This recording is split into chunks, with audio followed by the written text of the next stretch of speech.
I am 1000% convinced at this point that there isn't and never will be a more hated man in baseball than Angel Hernandez. It's almost as if this man is going out of his way to make that happen, too. He's so terrible at his job, and everyone, the fans, the players, the coaches, everyone hates him for it. He obviously knows that, yet he keeps tarnishing his reputation constantly. Just when you think he's done, he pulls another magic trick out of his sleeve, and it's almost impressive at this point. In the latest showing of what in God's name did Angel Hernandez do now, it happened just last night in Philadelphia, where he was the third base umpire for the night. But really quick, I wanted to point out that Angel Hernandez isn't subscribed to this channel. Do you really want to be like Angel Hernandez? Consider subscribing if you enjoy the content and haven't yet. Thank you. So Bryce Harper walks up to the plate in the bottom of the third inning in a 1-1 ball game. Ball 1, outside. Harper checks his swing on this slider, ball 2, swing and miss, strike 1. The next pitch is just off the plate for ball 3. Harper then takes a 96-mile-an-hour fastball painted for strike 2, and the outcome of this very next pitch started the fireworks. 3-2, full count. Another slider down and in is thrown to Harper, who attempts to check it, but is ruled that he went around and swung, according to Angel Hernandez over at third base.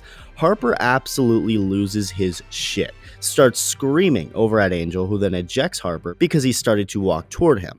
Getting thrown out of the game didn't stop Bryce, though, making his way to Angel over at third base, screaming at him the entire way there, and continuing to do so when he gets right up to Angel face to face.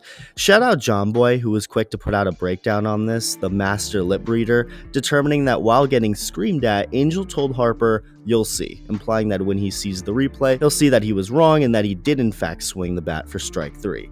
Harper then makes his way back to the dugout, and that's when Angel explained himself further to Phillies manager Rob Thompson, saying that Harper did swing on that full count, adding on that he didn't swing though on the 1-0 count. But at this point, words mean nothing because Harper is now out of the game.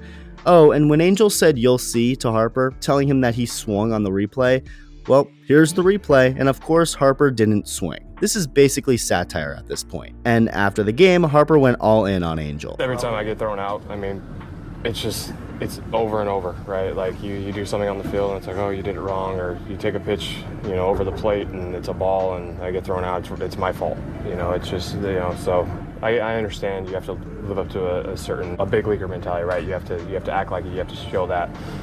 So I understand that, but at the same time, it's just when there's a call that bad or something happens, it's just, I think it's wrong for both sides, right? Hitting, pitching, anything. And there's times where it's warranted and there's times where it's not. He just told me if I saw the replay that, I would know that I was wrong. I didn't need to see the replay. But back to the moment, here's where things get pretty cool, because right before he walked into the Phillies dugout heading into the clubhouse, Harper would toss his helmet into the stands.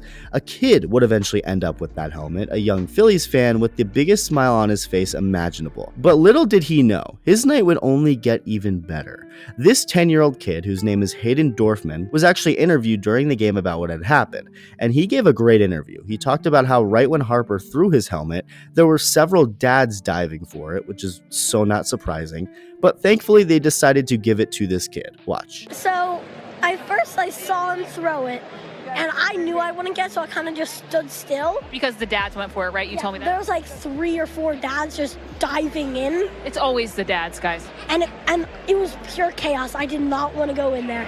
But then I kind of just stood on the outside in case it fumbled out. But the dads thought I was going for it, so I started yelling, "Give it to the kid," and that worked. When do you think that leg's going to stop shaking, Hayden? I don't know. Probably never. I asked if he was going to wear it to school tomorrow, and Hayden's dad over here told me, Hayden's dad, Aaron, told me, I don't think so. So you're going to bring in some pictures? You think your friend's going to be jealous? Very much so. And after receiving the helmet, a few security guards approached him to let him know that Bryce Harper himself wanted to sign it, and so he did. So this kid and his father went to the Phillies game and ended up being the stars of the night, getting a game-used and signed helmet by Bryce Harper. All thanks to Angel Hernandez. It was really nice to see an umpire and player team up to make a kid's night like that. His year, actually. They made that kid's year. And it was baseball's most hated umpire and one of the more beloved players teaming up on top of that. If Angel Hernandez isn't a total moron, doesn't make a terrible call like usual, and doesn't eject Bryce Harper from the game, this kid doesn't get a signed game-worn helmet. So Angel is actually the hero of the night. Does that make Hayden, this kid, have some love toward Angel Hernandez now? Who's your favorite umpire now? Is it Angel Hernandez who kicked Bryce out? No. Guys, he's sticking to his guns. He's sticking to his guns.